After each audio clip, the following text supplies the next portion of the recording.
Hello, dear students. Next, let us understand about working capital finance. So, under the concept working capital management, so there are different concepts like bank finance, commercial paper, trade credit, promissory note, like that.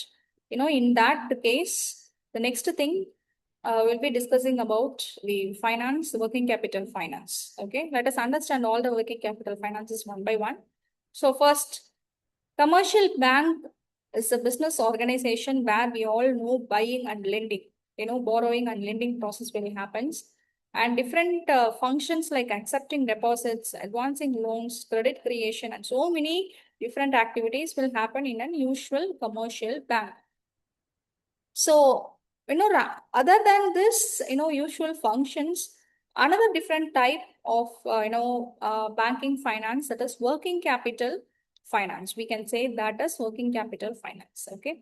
So here, advances forms major part of advanced portfolio of banks. Here it happens like, working capital requirement of a firm.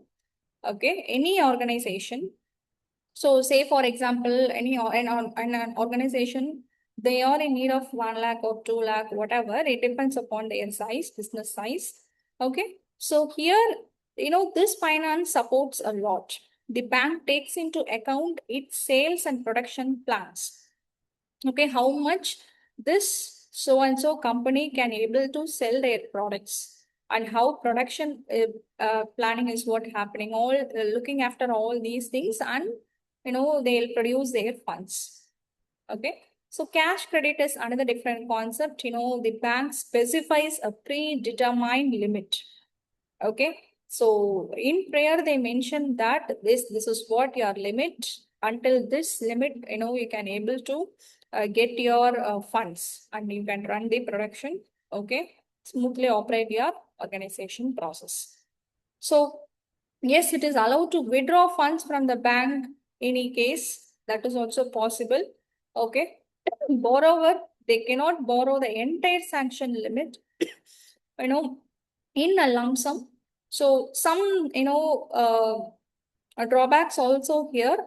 You cannot get the whole amount at a single point of time. Okay. It requires some time period. So that is what the certain things. And after that, one more important point is there is no any commitment charges involved in this cash credit concept. See, overdraft is something that borrower is allowed to withdraw your funds. So even after their excess of their actual credit balance, and you may all already know about this overdraft facilities, right? Even though your account balance is what, there is no nil amount, but still you can able to withdraw funds. So based on this overdraft facility, again, on what basis they'll issue, based on the transactions that you made with the bank. Okay. So the stipulated limits, number of withdrawals, all certain things. And, it is generally available against the securities of, insurance policies, fixed deposit receipts, all certain things, government securities, shares or debentures. Okay. It is completely against this overdraft facility, and interest is charged. Okay. So here interest is charged on the amount which is what withdrawn by the borrower.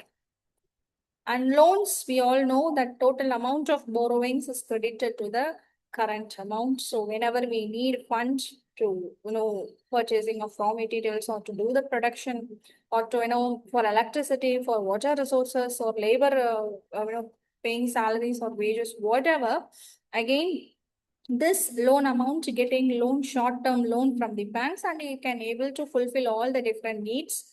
Okay. So, and you can able to repay, okay, on some periodical installments based on the agreement with the banks. Next is bills financing is another different concept. This facility is actually, enables a borrower to obtain credit from a bank against inst bills. So against a bill, you can able to borrow. So some discounting or factors will be involved in here, based on the prior payment that you did to the supplier or the seller. So some deducting discounts will be also happening. So that is the benefit of this bills discounting financing. And next is credit, letter of credit, LC. Okay, through banks, this process will happen between buyer and seller. There is an intermediate, and that intermediate is basically banks. So on behalf of buyer, one bank, and on behalf of seller, another bank, they'll both act as a intermediator of all both between both this buyer and sellers, and they will just satisfy the needs of both buyer as well as sellers. And next is working capital loan. See here, working capital demand loan. So based on the borrower, sometimes they may need additional credit in excess of the sanction limit. Bank approved a certain limit, assume that till up to 2 lakhs. But again, you need additional amount, say for example 2.5 lakhs that you are in need.